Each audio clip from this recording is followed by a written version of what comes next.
नमस्कार, मैं अंजलि कुमारी SNS 24 news में आपका स्वागत करती हूँ। 940 मामले को लेकर BMS चिंतित है।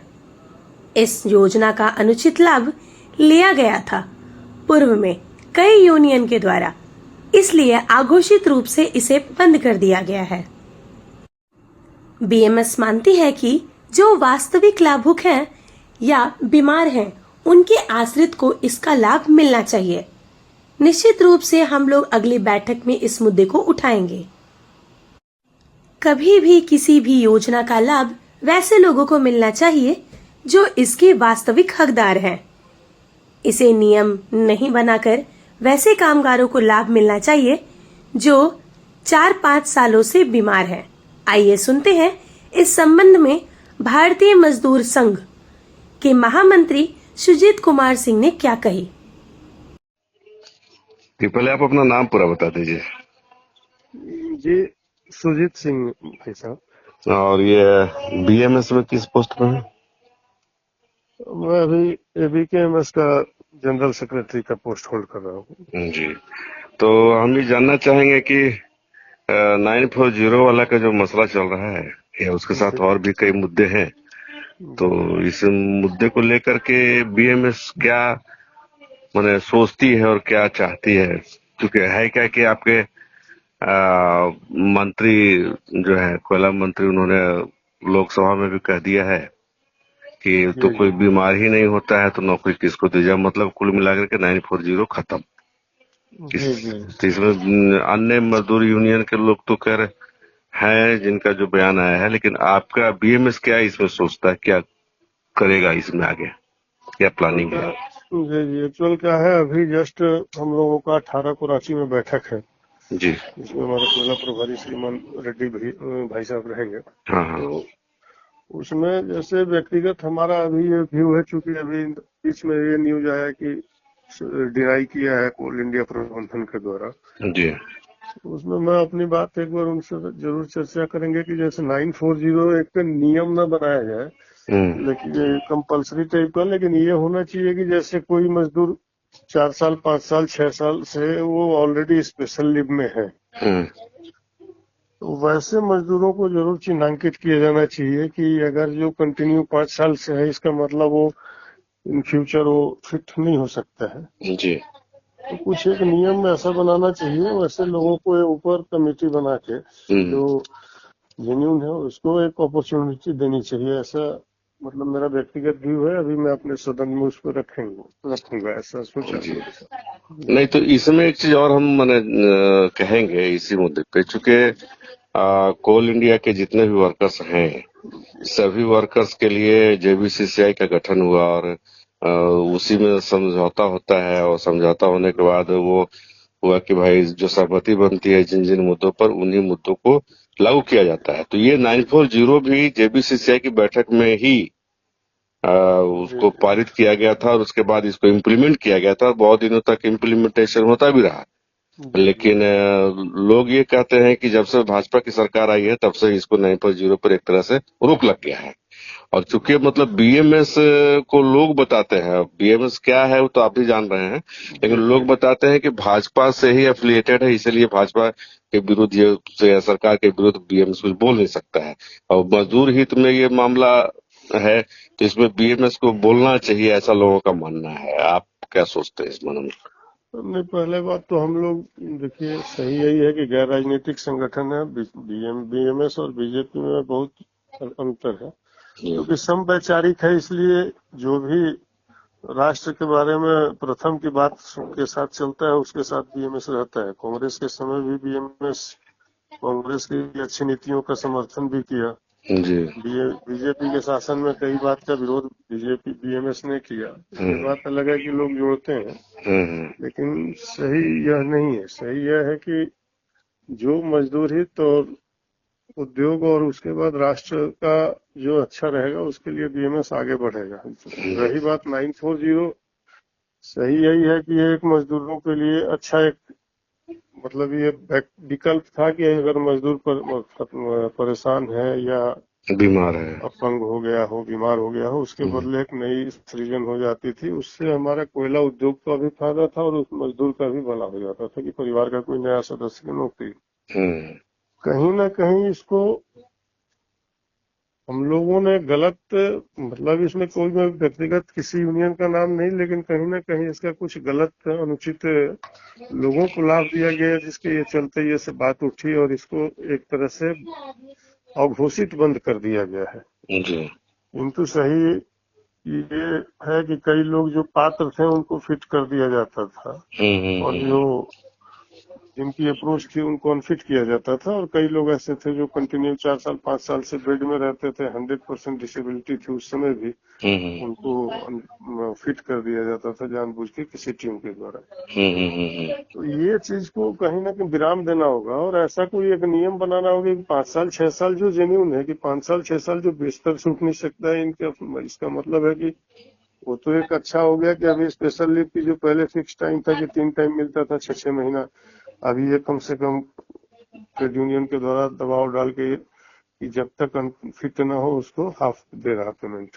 लेकिन उससे परिवार के ऊपर बोझ बढ़ते जा रहा, खर्च उनका उतना ही रहता है, लेकिन आर्थिक ये नहीं है, कंपनी का भी नुकसान है। इस बात को रखेंगे अवश्य कि कुछ ना कुछ एक बार प्रभारी सर से हम लोग इस पे चर्चा करेंगे और जो होगा मैं आपको जरूर अवगत कराऊंगा।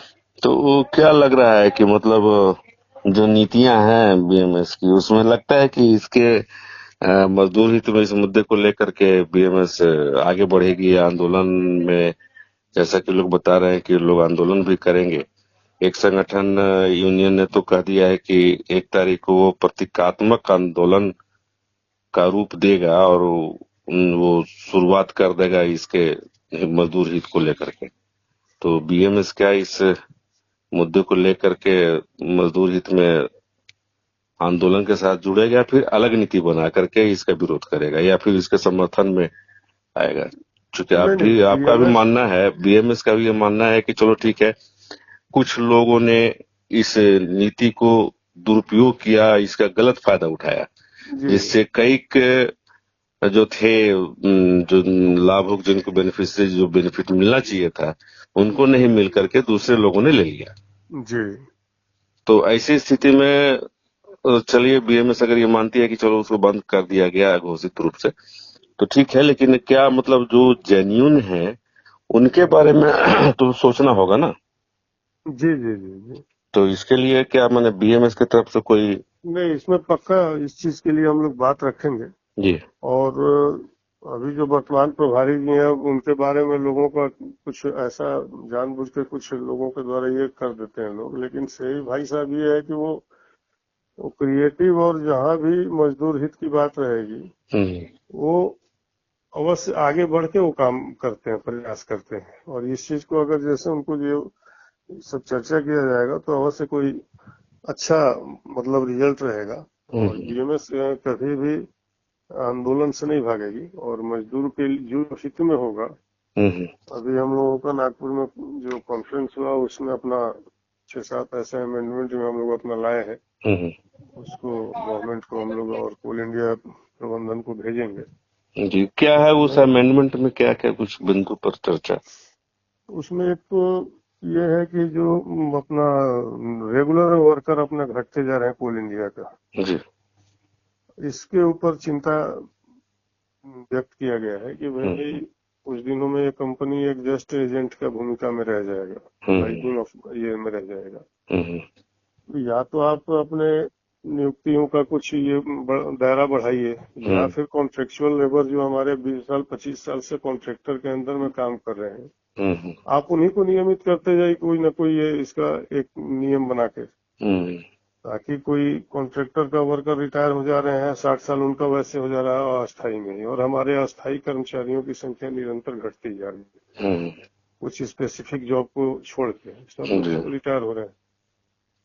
इसके लिए अमेंडमेंट हम लोग अपना कर रहे हैं, इसके लिए अभी ये में पारित करें किए हुए हैं, अभी इसके ऊपर होगा। फिर फीमेल वर्कर की संख्या बढ़ते जा रही है, उनकी कुछ सुविधाएं हैं, उनकी जो मूलभूत सुविधाओं का हर जगह काम करने के स्थान से लेकर घर तक का दिक्कत है। महिलाओं को सशक्त करने के व्यवस्था के लिए उनको एक अलग फोरम देने के लिए, ताकि वो अपनी बात को निर्विवाद रूप से महिलाओं का टीम बना के, महिलाओं का जो सुनने वाले हो महिला अधिकारी हो, इस टाइप से व्यवस्था देने की बात है। मेडिकल से रिलेटेड है, जो सुपर स्पेशलिटी हॉस्पिटल हर एक जोन में, इसके बाद कर्मचारियों को और बेहतर सुविधा मिले। ये पीएफ और पेंशन के लिए कोई फुल प्रूफ प्लान बनाने के लिए इस पे चर्चा हुई है। ये इसके बाद माइन सेफ्टी, अभी आए दिन दुर्घटना हो रहा है। अब ठेकेदार बीएमएस का इस चीज पे विशेष ध्यान है कि भाई इस कोल इंडिया के अधिकारियों के ऊपर तो दबाव डीजीएमएस को द्वारा बना दिया जाता है, किंतु आज के डेट में 85% अप्रोक्सीमेट प्रोडक्शन प्राइवेट आउटसोर्सिंग से हो रही है। तो उसमें उनके ऊपर क्यों नहीं दबाव बनाया जा रहा है? प्लस और जो कमर्शियल माइनिंग के जो माइंस दिए जा रहे हैं, वहां पे सुरक्षा, वहां पे डीजीएमएस की पूरी रूल मतलब होनी चाहिए, ये सब है उसमें। वो जैसे ही हम लोगों का आपको ये कॉपी वहाँ देने के होगा तो मैं आपको अवश्य उपलब्ध कराऊंगा जी। तो इसमें हम ये जानना चाहेंगे कि उसमें 940 पर चर्चा नहीं हुई क्या नागपुर की बैठक में? नहीं, नागपुर की बैठक में स्पेशली 940 पे कोई वैसा चर्चा नहीं हुआ था। अच्छा। जी जी, क्योंकि क्या है कि सही यही है कि 940 में एमएस इसलिए आगे नहीं, मतलब ये ले रहा है स्टेप कि इसका जो बताया ना, हम लोग पास्ट में आपको मैं कुछ वैसे भी लोग हैं जिसको मैं देख रहा हूँ, आज उनके बच्चे 20 साल से नौकरी कर रहे हैं, तो वो फिट है वो। और उस समय हमने देखा कि हमारे कई ऐसे 1-2 ड्राइवर हमारे ये में थे, ट्रक ड्राइवर 100% डिसेबल थे। वो अनफॉर्चुनेट तो नौकरी के रिटायर के 1 महीना पहले डेथ कर गया, लेकिन वो 3 बोर्ड अपीयर हुए, तीनों बोर्ड में उसको फिट कर दिया जाता था। ये सब चीज का थोड़ा बीटर ये है, इसके चलते हम लोग उतना एग्रेसिवली इसको नहीं लेते हैं, लेकिन ये अवश्य है, सबके मन में है जी। जो नीडी है उसको जरूर होना चाहिए। जी जी। इसके लिए जरूर हम लोग, मैं विशेष व्यक्तिगत प्रभारी सर से बात करूंगा जी। और इसमें सकारात्मक रूप से बीएमएस, इसमें ऐसा नहीं है, जो मजदूर हित में होगा उस पर हम लोग चर्चा जरूर करेंगे। चलिए, बहुत अच्छा लगा बात करके।